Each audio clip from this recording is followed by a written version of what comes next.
Hey guys, I'm back with another beginner deck tech. This time I've got Braid's Conjurer Adept. I built this deck to be as simple as possible while still being good.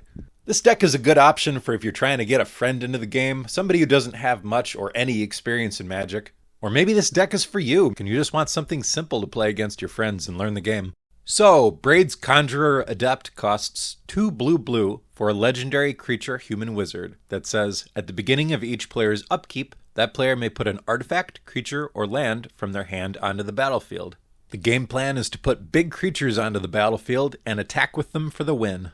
Let's start out by talking about Mana Ramp. And by Mana Ramp, I mean any card that helps get you ahead on mana. Without Ramp, you're not going to be casting your commander till turn 4, because you can only play 1 land per turn. But with Ramp, you can get your commander out turn 3, or even with a God Hand turn 2.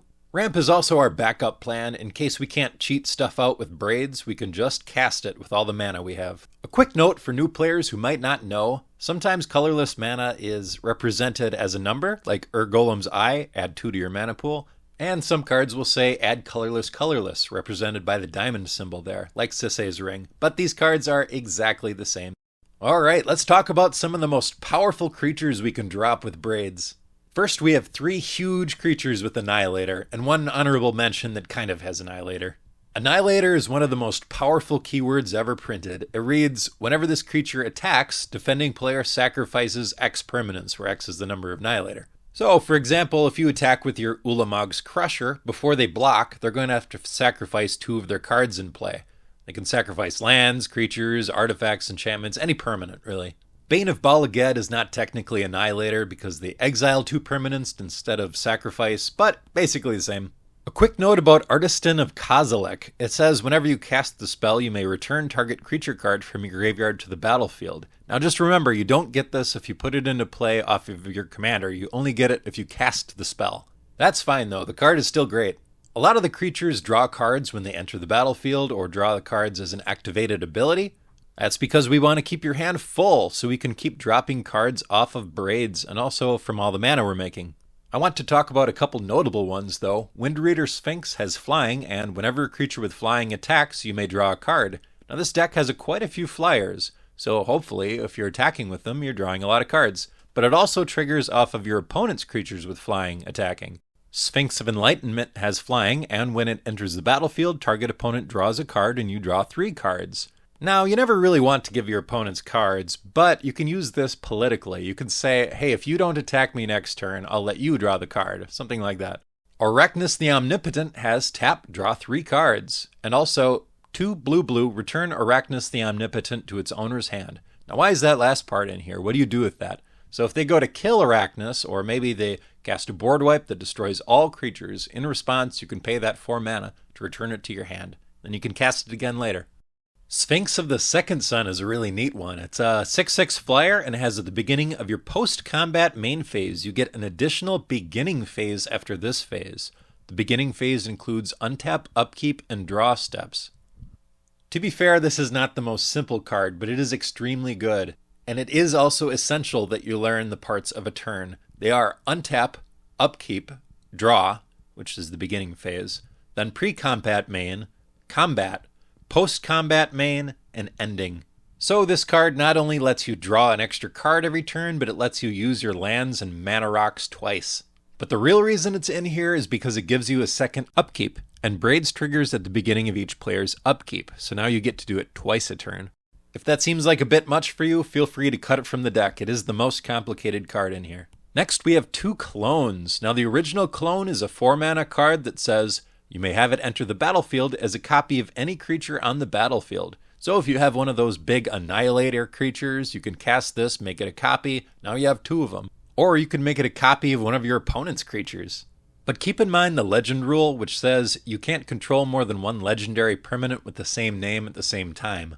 So for example, if you try to clone Arachnus the Omnipotent, which is a legendary creature, you'll have to sacrifice one of them, so don't do that.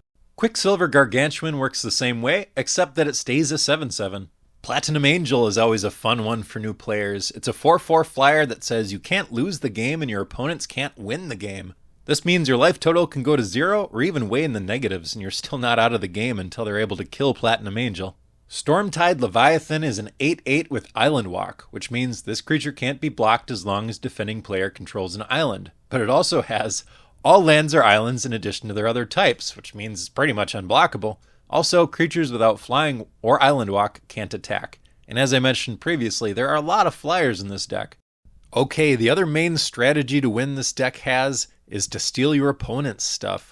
Remember, Braids is a symmetrical effect, so you're not the only one who's going to be putting in bomb creatures off of Braids. And frankly, giving your opponents that advantage is really dangerous. So this deck tries to make up for it by just stealing their best stuff. In total, we have 8 cards that can steal your opponent's stuff. Let's look at the creatures first. First, Master Thief, a 4-mana 2/2 with, when it enters the battlefield, gain control of target artifact for as long as you control Master Thief. A lot of times this will just steal a mana rock. Sometimes it'll take an artifact creature or something better. Next we have Sower of Temptation, a 4-mana 2/2 flyer that says, when it enters the battlefield, gain control of target creature for as long as Sower of Temptation remains on the battlefield. And Mind Flayer, which works the same way. Just remember that for all 3 of these, if your creature dies, they get their creature back, so be careful. On the next 3, the gain control thing is not tied to your card, so losing the card doesn't matter, you still keep their creature or permanent. Shield Broker is a 5-mana 3/4 that says, when it enters the battlefield, put a shield counter on target non-commander creature you don't control. You gain control of that creature for as long as it has a shield counter on it. If it would be dealt damage or destroyed, remove a shield counter from it. Kiga the Tidestar is a 6-mana 5/5 flyer. When it dies, gain control of target creature. And Agent of Treachery, a 7-mana 2/3 with, when it enters the battlefield, gain control of target permanent. At the beginning of your end step, if you control 3 or more permanents you don't own, draw 3 cards. Now this one is expensive. This is like a $9 card, and if you want to trim the budget, this is what I would cut, but it's probably the best creature in the deck. The next 2 cards you can't play off of Braids, so they're not quite as good, but they're still pretty good. Invoke the Winds is a 5-mana sorcery that says gain control of target artifact or creature, untap it. And last, we've got Control Magic, a 4-mana enchantment that says you control enchanted creature. This one's tied to the enchantment too, so if you lose the enchantment, they will gain control of their creature again. A quick note about all these gain control of target creature cards that I just listed. When you gain control of your opponent's creatures, you can't attack with it that turn. It gains Summoning Sickness again, kind of like you just casted it yourself. All these cards that gain control of your opponent's creatures count as removal, because they're not a threat to you if they're on your side of the board, but we have other removal in the deck. Aether Gale returns 6 target non-land permanents to their owner's hand. Witness Protection and Frogify each turn a creature into a useless 1/1 with no abilities. Scourge of Fleets says, when Scourge of Fleets enters the battlefield, return each creature your opponents control with toughness X or less to its owner's hand, where X is the number of islands you control. And you only run islands for lands, so you can bounce a lot of times all of your opponent's creatures, or a lot of them at least. And Ixodron, a very goofy card that says, when it enters the battlefield, turn all other non-token creatures face down. They're 2/2 creatures.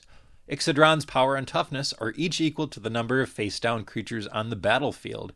So this gets rid of, it's kind of a board wipe. It gets rid of everything on the board in a very weird way.